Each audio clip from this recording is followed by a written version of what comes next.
আমাদের আজমিরা হসপিটালে দুইটা বাবু প্রায় একই সময় হয়েছে। আগে ছেলে বাবুটা হয়েছে, বাবুর ওজন 2 কেজি 400 গ্রাম, আর এই বাবুটা হয়েছে 3 কেজি। এটা নর্মাল ডেলিভারিতে হয়েছে। বাবুটা ময়মনসিংহ থেকে এসেছে। এই যে সুন্দর একটা ছোট্ট একটা মেয়ে, ওর বাবুর নাম হচ্ছে রোজানা। রোজার বোন হয়েছে। ওরা ময়মনসিংহের বাসিন্দা, ময়মনসিংহ থেকে চলে আসছিল নর্মাল ডেলিভারির জন্য। ওকে ওকে, আলহামদুলিল্লাহ খুব সুন্দর মতো নর্মাল ডেলিভারি হয়ে গেছে। আচ্ছা আচ্ছা। আর এই বাবুটা ছেলে বাবুটার বাড়ি করটিয়া, কিন্তু সমস্যা হচ্ছে ওরা ভি ব্যাগের পেশেন্ট ছিল।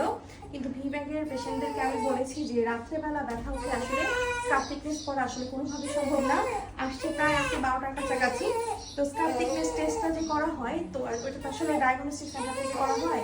তো ডায়াগনস্টিক সেন্টার তো দেখা যায় 10টার পরেই ক্লোজ হয়ে যায়। এই কারণে এই টেস্টটার আমাদের এখানে আমরা আসলে আমাদের ওই ইনস্ট্রুমেন্টটা নাই, এই জন্য মেশিনটা নাই আর কি, এই জন্য আমরা করতে পারি না। এই জন্য ভি ব্যাগের ট্রায়াল পেশেন্টকে আসলে রাত্রি 10টার পরে আসতে না করা হয়। আমরা স্কার থিকনেস না দেখে নিতে পারলে আসলে ভর্তি দিতে পারি না। এই জন্য ভি ব্যাগের পেশেন্টের ব্যথা ওঠা মাত্রই দিনের বেলা অন্তত রাত্রি 10টার আগেই চলে আসতে হবে, যাতে আমরা আরেকবার স্কার থিকনেস করে ভর্তি দিতে পারি, ট্রায়ালে যেতে পারি। কারণ বাবুর ওয়েটটা কিন্তু খুব সুন্দর ছিল, 2 কেজি 400 গ্রাম। তো যদি স্কার থিকনেস আমরা তখন দেখে নিতে পারতাম, তাহলে কিন্তু এটা আমরা ট্রায়াল দিতে পারতাম। একদম সুন্দর, খুবই ভালো। তো যাই হোক, এটা আরেকবার বলে স্মরণ করে দিলাম যে ভি ব্যাগের পেশেন্ট অবশ্যই রাত্রি 10টার আগে আসতে হবে যদি ব্যথা ওঠে। আর যদি মধ্যরাতে ব্যথা ওঠে আসলে তখন কোনো অপশন নাই স্কার থিকনেসটা দেখে নেওয়ার। এই অপশনটা এখনও ক্রিয়েট হয়নি। যখন ক্রিয়েট হবে তখন বলতে পারবো যে 24 ঘন্টা আমরা সাপোর্ট দিতে পারবো।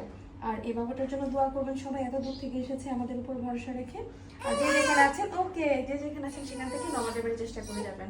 দেখবেন নর্মাল ডেলিভারি হয়ে গেছে। ভালো থাকবেন, আল্লাহ হাফেজ, আসসালামু আলাইকুম।